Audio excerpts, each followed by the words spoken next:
Lafayette was a Revolutionary War hero born in France. He served as a major general in the Continental Army during the American War of Independence. Today, we are visiting the U.S. Military Academy at West Point, one of the most sacred grounds for the U.S. Army in the country. The Academy has forged generations of American soldiers for more than 200 years. After their years here, many graduates go on to defend freedom at home and abroad, risking their own lives, sometimes paying the ultimate sacrifice. In 1824 and 1825, cadets welcomed Lafayette to the Academy. By then, he was a veteran of the Army.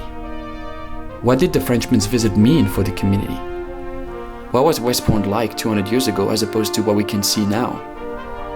How does the Army celebrate Lafayette and the historical friendship to France? That's what we're here to find out.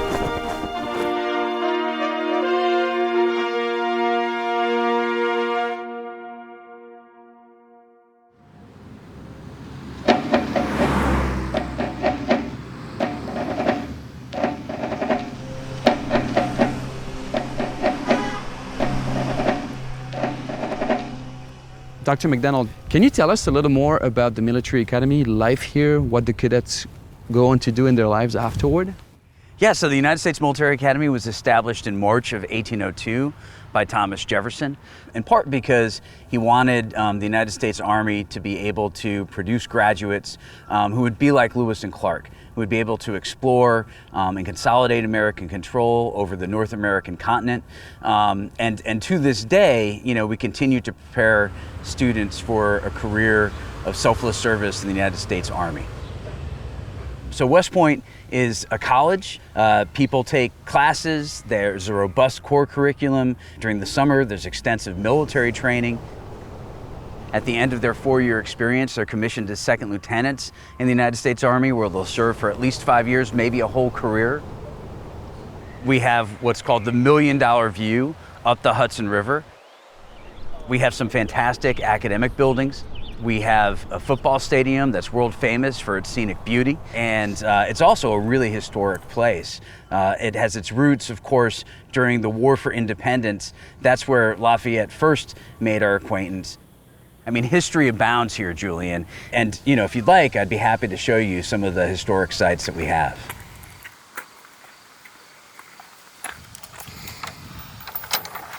There we go.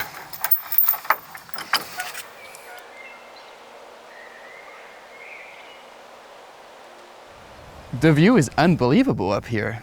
This is high ground. It's probably the highest of the post, right? Is this why there was a fort built here in the first place?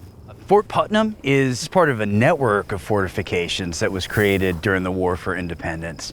Washington, was a really great strategist, and he could look at a map and he saw that the Hudson River, as it passed north from New York City, stretching up all the way, in the direction of Canada, had at what we call West Point this S-curve. And the fact that there's this tricky bend in the river meant that any sort of warship would have to drop some of its sails and navigate in a gingerly fashion around this narrow pinch point in the river.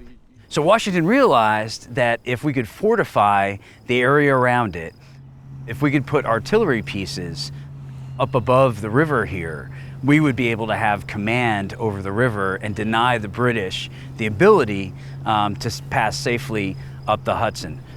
So Washington was able to anticipate Britain's interest in the Hudson River. He understood what would be, in fact, their first phase of the war. They would attempt to use the Hudson River to seize control of it so that they could separate the New England states from the Middle states. They believed that because this revolution began in New England, if they could amputate New England from the rest of the American colonies as they viewed us, the contagion of revolution perhaps wouldn't spread, and they would be able to pacify the colonies to the west of the Hudson River. So maintaining control over this point of land, which Washington called the key to the continent, was really essential to denying the British the success of that strategy. You've mentioned the Revolutionary War origin of this fort. So I'd like to bring up Lafayette because he was a Revolutionary War hero. He served in the Continental Army. How do you feel about him at West Point? Well, you know, I'd like to think that we're big fans. I mean, he's certainly an inspiration for cadets. He came here twice. He came in September of 1824.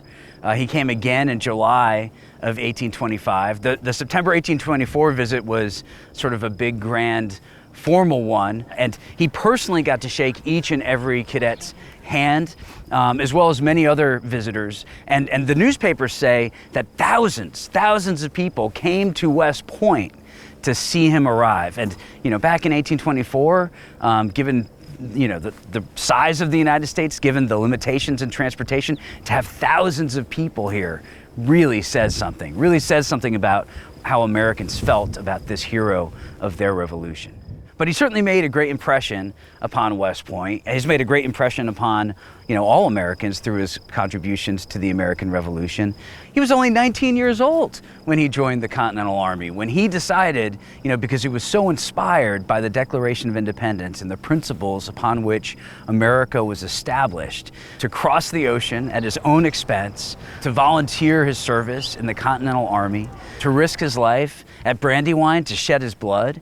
I mean, this man's a real hero, and he's not even born in the United States, and he's willing to put his life on the line, you know, for the American cause. I'd like to think that, you know, everyone born in the United States would see his example and appreciate, you know, just how much they owe and just how important it is, you know, to serve your country when your country needs you.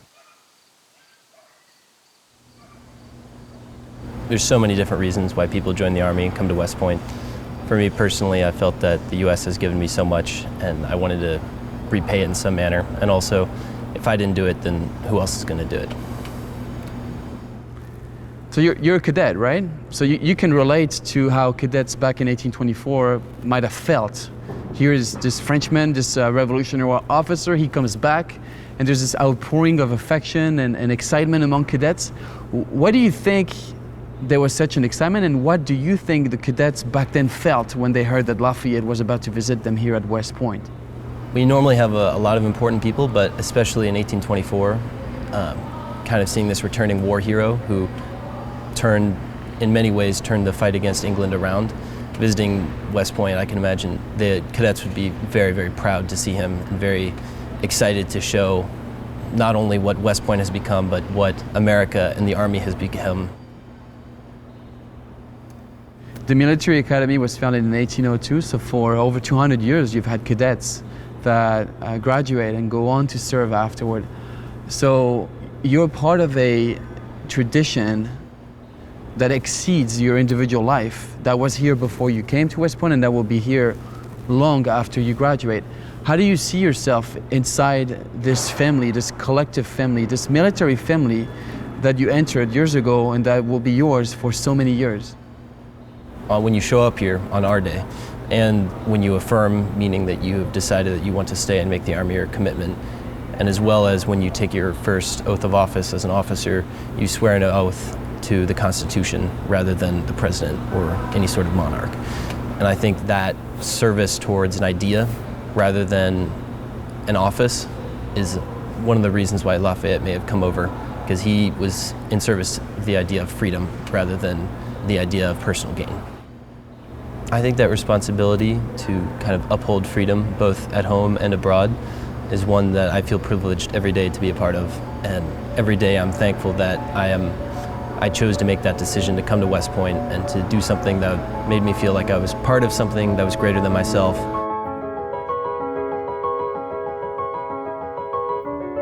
Lafayette fought to create a haven for freedom in North America, devoting himself to an ideal greater than any one person. Generations of cadets have walked through the doors of places like West Point, inspired by that same idea that a life well lived is one of commitment to service. The United States and France, we go back a long way. Throughout history, we have regularly come together to uphold and reaffirm our shared values of individual freedom, liberty, and equality. When liberty was in peril, American and French fighters fought side by side to ensure its survival. Countless soldiers left their homes and families to answer the call of freedom. Many never came back. Their sacrifice cannot be forgotten.